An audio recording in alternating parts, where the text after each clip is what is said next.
Hey everyone, I'm going to be showing you how to create your own parent-teacher conference sign-up form through Google Forms. So I'm going to start off with this first. I want you to think about the times that you're planning to meet with your parents. Go into a Chrome browser, type in sheets.new, and right here, type in all the times that you're available for parent-teacher conference.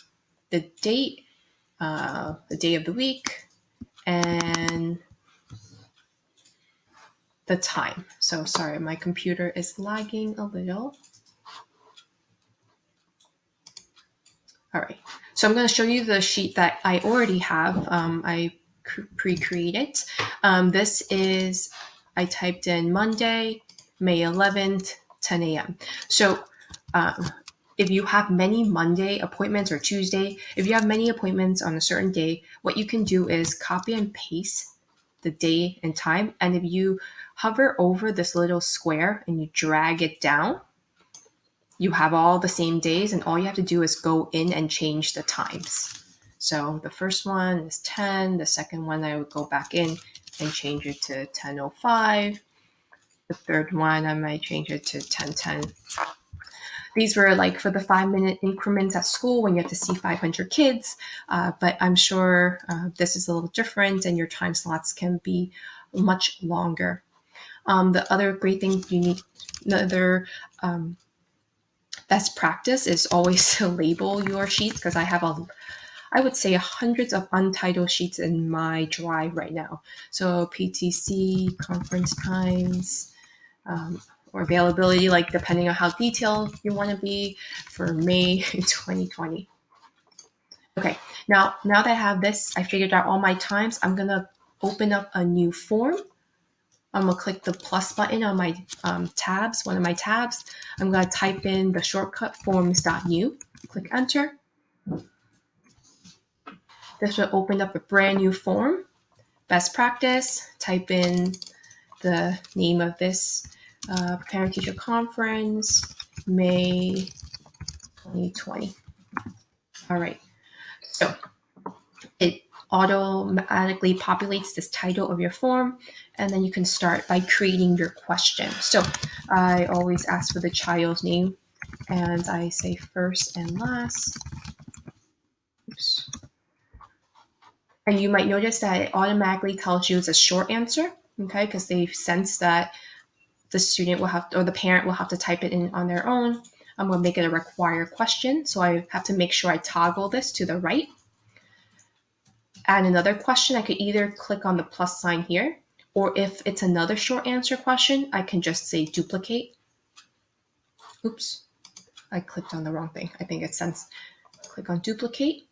And here I'm going to type in class. So this is if this is just for your individual class, of course.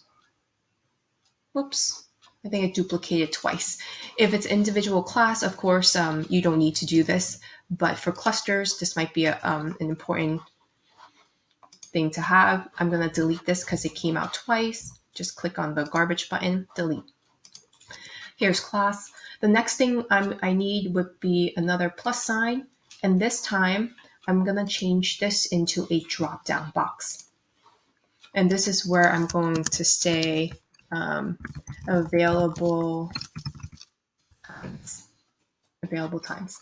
And you see here it says option 1. You can individually type in Monday, May 11, 10 a.m. But because I already created a spreadsheet of the times available, I just have to come here, hover over it, highlight it, right click, copy, and then come back to my form, come right here on number 2, and delete, right click, paste. Or you could use the shortcuts on your keyboard. And I'm also going to turn the toggle on for required question. Now that you have your form, all you have to do is click on the 3 dots.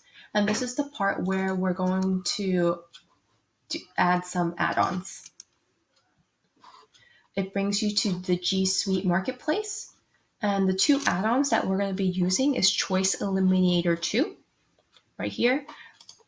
When I click on it, mine's already installed.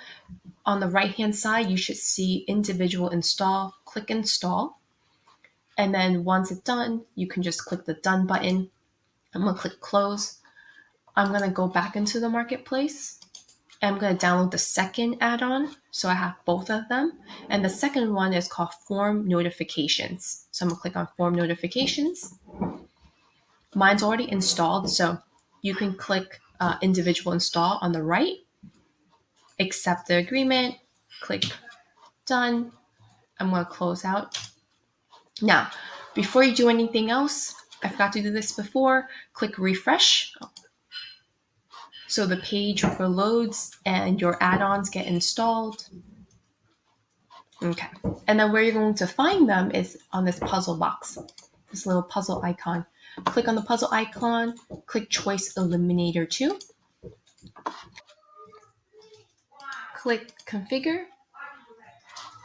A box will come up to the right, and the middle box is just a recommendation from the author saying that for reliability issue, the best way to use this is a drop-down question type as opposed to a multiple choice. So click close. On the right-hand side, click available times. This matches my sign that says available times. And this is the question that I want to activate this add-on so that it will eliminate the choice of those times. I'm going to make sure you click the check button here. I'm going to click on the cogwheel just to show you what's behind this thing. Right here, it says the limit. There is typically one time slot for each time. You might use more than one time slot if you have a long, like let's say you have an office hours between 10 to 11 and you want 5 parents that can come visit, you can put 5. If you change the number to the limit, make sure you click away from that initial box so that the number sticks. So let's say I have another time bracket and I have 2 parents there. Just click away so that the number sticks. Right here, if you hover over the 3 lines, these things is if you need to add another choice, you might click this plus button and it will show up at the bottom. Okay, another choice will come up. This is if you change something from the form itself, you might refresh. And this one is you might want to restore choices. So let's say you were testing it and then you want to go back and add those numbers, you can just click restore choices. And this is to close. Okay, so that Choice Eliminator 2 close, click X. Now you have that configured. The second thing I want to configure is form notifications. When I click on that, if this open box link doesn't appear, make sure you refresh the browser. Click refresh right here or reload. Click open. The box comes up on the side where it's loading the notification. Turn this toggle on, notify on form response. Now right here, it automatically put me with the email address I'm working with. Depending on how frequently you might check certain email accounts, I might add another email address. And click away. And then you can actually set how many times you want to receive a notification from this form. So initially, I always have it set as 1, just to make sure that when I'm getting it, I'm checking back on the form, making sure that Choice Eliminator 2 is working. How you would know if it's not is, let's say you receive 2 emails for the same time slot. So let's say someone chose a 10:10 time slot and 2 emails came to you with the same time slot, then you know you might have to go back in. You might not have turned on your Choice Eliminator correctly, or there might have been some sort of tech glitch in this that happened. So this is like kind of like something for myself to check. And then I would save configuration. You can also send thank you emails and fill this bottom half, but I'm not going to go into that today. So I'm going to close this. I'm going to shut off the thank you part. Save configuration. Close. Click the X button to close. So the next thing I would do is click on the cogwheel.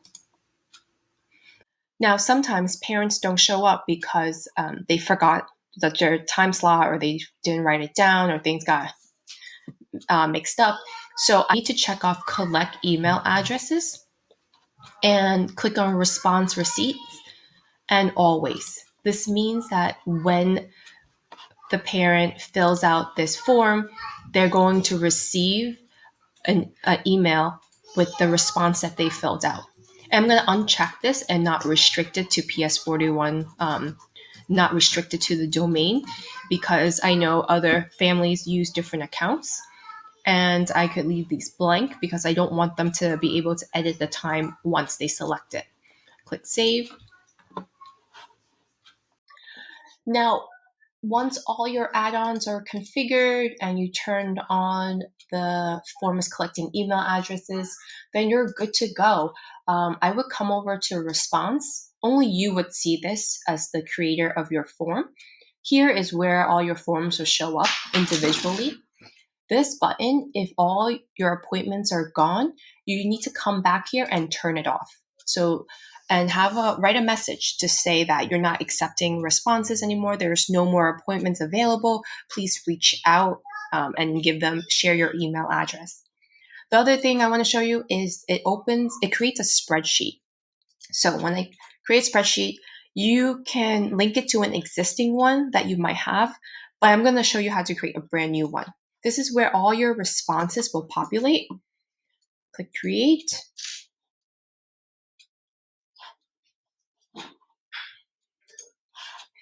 And this is the spreadsheet that you will see at the time slot the parents filled out the form, the email address that they have attached to it, the child's name, their class, the available times that they've changed. And I know that with this, you can also add in notes. So after meeting with a family, if there's some notes that you want to jot down, feel free to add a notes column.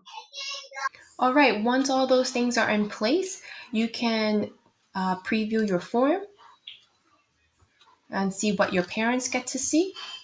You can also, I'm going to go back, you can also customize your form to make it a little more cheerful or fun, whatever color your kids like. You could change the fonts, and you can choose a different header.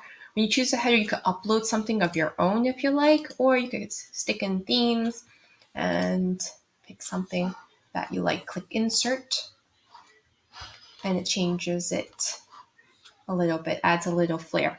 All right, so the last thing you need to do is click the Send button. Now, when you click the Send, you need to click on this middle icon that send via link.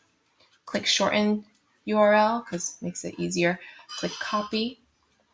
And then you can paste this in your Google Stream, Google Classroom stream. You can paste it as a class assignment.